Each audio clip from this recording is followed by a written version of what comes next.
Welcome to பார்வதியம்மாச்சி சமையல். இன்றைக்கி நம்ம பார்க்க போகிற ரெசிபி என்னென்னா, ஒரு அருமையான தளன்னு இருக்கிற ஒரு சாம்பார் சாதம் ரெசிபி தான். அதுவும் நம்ம 10 நிமிஷத்தில் சீக்கிரமாக செஞ்சிடலாம். இது லஞ்ச் பாக்ஸ் ரெசிபி. நம்ம ஆஃபீஸ்க்கு போகிறவங்களுக்கு இது நம்ம டக்குன்னு செஞ்சு கொடுக்கலாம். ரொம்ப அருமையாக இருக்கும், அட்டகாசமான சுவையில் இருக்கும். கண்டிப்பாக வீட்டில் ட்ரை பண்ணி பாருங்கள். வாங்க வீடியோக்குள்ளே போவோம். இந்த ரெசிபி எப்படி செய்யுதுன்னு பார்ப்போம். இதுக்கு முதல்ல குக்கரில் நான் 1 டம்ளர் அரிசி எடுத்திருக்கேன். 1 டம்ளர் அரிசியை நல்லா அரை மணி நேரத்துக்கு முன்னாடியே ஊற வச்சுட்டேன். நான் சாதாரண சாப்பாட்டு அரிசி தான். அரை மணி நேரம் ஊற வச்சுடுங்க.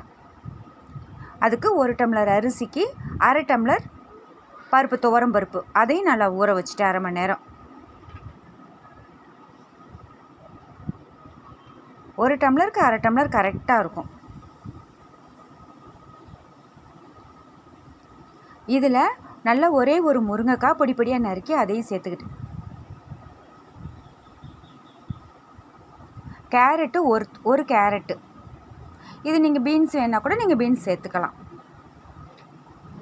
உருளைக்கிழங்கு ஒரு உருளைக்கிழங்க அதையும் நல்லா சதுரமாக வெட்டி வச்சுருக்கேன். சேர்த்துட்டு ஒரு வெங்காயம் நல்லா பொடி பொடியாக நறுக்கி அதையும் சேர்த்துக்கோங்க. 2 தக்காளி சேர்த்துக்கோங்க. பெரிய பழமாக இருந்தால் 1 பழம் போதும், பொடி பழமாக இருந்தால் 2 பழம் சேர்த்துக்கோங்க. சேர்த்துட்டு ஒரு 7-8 பல் பூண்டு அதையும் சேர்த்துக்கோங்க.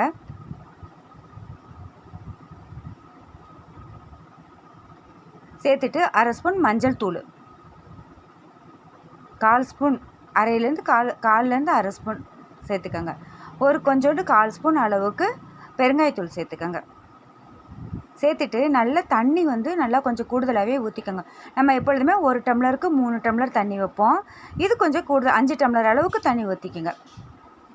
அதுக்கு தேவைக்கு தக்கன உப்பு சேர்த்துக்கோங்க, கல் உப்பு சேர்த்துட்டு நல்லா மூடி வச்சுருங்க.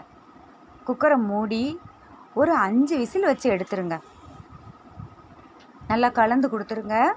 கலந்து கொடுத்துட்டு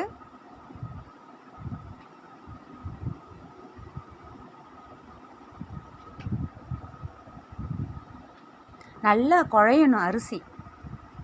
நல்லா 5 விசில் வச்சு எடுத்துருங்க. 5 விசில் வச்சு எடுத்த உடனே பார்த்தீங்கன்னா நல்லா குழஞ்சிடுச்சு சாதம். நல்லா மசிச்சுக்கங்க. உங்களுக்கு அப்படி தண்ணி பத்தலைன்னா கொஞ்சோண்டு சுடு தண்ணி வச்சு கலந்துக்கங்க. இல்லைன்னா நீங்கள் பச்சை தண்ணி ஊற்றக்கூடாது, சலசலன்னு இருக்கும், நல்லா இருக்காது டேஸ்ட்டு. சுடு தண்ணி ஊற்றிக்கோங்க. நல்லா மசிஞ்சு கொடுத்து, எனக்கு கரெக்டாக தான் இருந்துச்சு, தண்ணி தேவைப்படலை. இந்த அளவுக்கு நல்லா மசிச்சு விட்டுருங்க. மசிச்சு விட்டுட்டு இதுக்கு ஒரு தாளிப்பு கொடுத்துடணும். கொடுத்துட்டு ஒரு 2 ஸ்பூன் அளவுக்கு எண்ணெய் சேர்த்துக்கங்க. 1 ஸ்பூன் நெய் சேர்த்துக்கங்க. இது ரொம்ப நல்லா இருக்கும் டேஸ்ட்டு. ஒரு தடவை செஞ்சு பார்த்தீங்கன்னா அவ்வளோ நாக்கில் சுவை அவ்வளோ டேஸ்ட்டாக இருக்கும். கண்டிப்பாக நீங்கள் ட்ரை பண்ணி பாருங்கள். 1/4 ஸ்பூன் கடுகு உளுந்தம் பருப்பு சேர்த்துக்கோங்க. 1/4 ஸ்பூன் ஜீரகம் சேர்த்துட்டு கொஞ்சோண்டு 1/4 ஸ்பூன் அளவுக்கு குறைவாக கொஞ்சம் வெந்தயம் சேர்த்துக்கோங்க.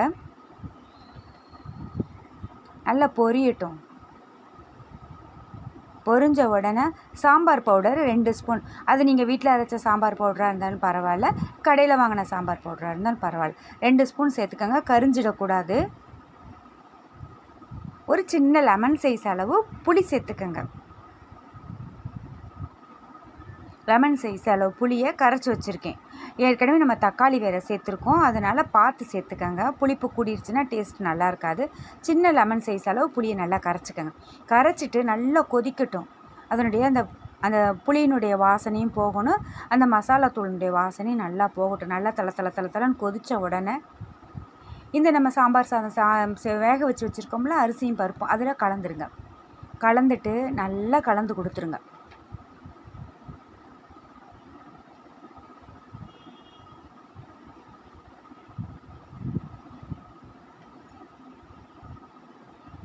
இது கொஞ்சம் தளன்னு தான் இருக்கணும், அப்போ தான் டேஸ்ட் ரொம்ப நல்லா இருக்கும். இது பிள்ளைங்களுக்கு நம்ம லஞ்ச் பாக்ஸாக நம்ம செஞ்சு கொடுக்கும் பொழுது ரொம்ப நல்லாயிருக்கும். இதுக்கு தொட்டுக்கிறதுக்கு ஒன்றுமே தேவை கிடையாது. உங்களுக்கு சைட் டிஷ்ஷுன்னு பார்த்தீங்கன்னா, காய்கறி வேணும்னா நீங்கள் காய்கறி உருளைக்கிழங்கு சேர்த்துக்கலாம். உருளைக்கிழங்கு காட்டிலும் இதுக்கு அப்பளம், சிப்ஸு, காரா பூந்தி, இந்த 3ல் ஏதாவது ஒன்று நம்ம கொடுத்துடும்போது ரொம்ப நல்லாயிருக்கும் டேஸ்ட்டு. ஏன்னா நம்ம இதுலேயே ஏற்கனவே நம்ம காய்கறி சேர்த்துருக்கோம்.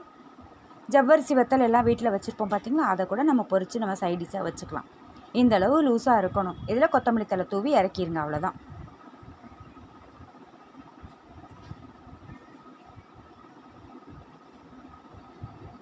2 கொதி வந்த உடனே இந்த அளவு இருக்கணும், நல்லா தலை தலைன்னு.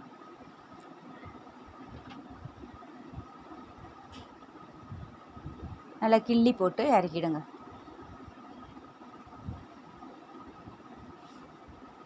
அருமையான சாம்பார் சாதம் தயாராகிடுச்சு. கண்டிப்பாக நீங்கள் வீட்டில் ட்ரை பண்ணி பாருங்கள். இந்த வீடியோ உங்களுக்கு பிடிச்சிருக்குன்னா லைக் பண்ணுங்கள், ஷேர் பண்ணுங்கள், சப்ஸ்கிரைப் பண்ணுங்கள். மறக்காமல் பெல் ஐக்கானை கிளிக் பண்ணுங்கள். தேங்க்யூ.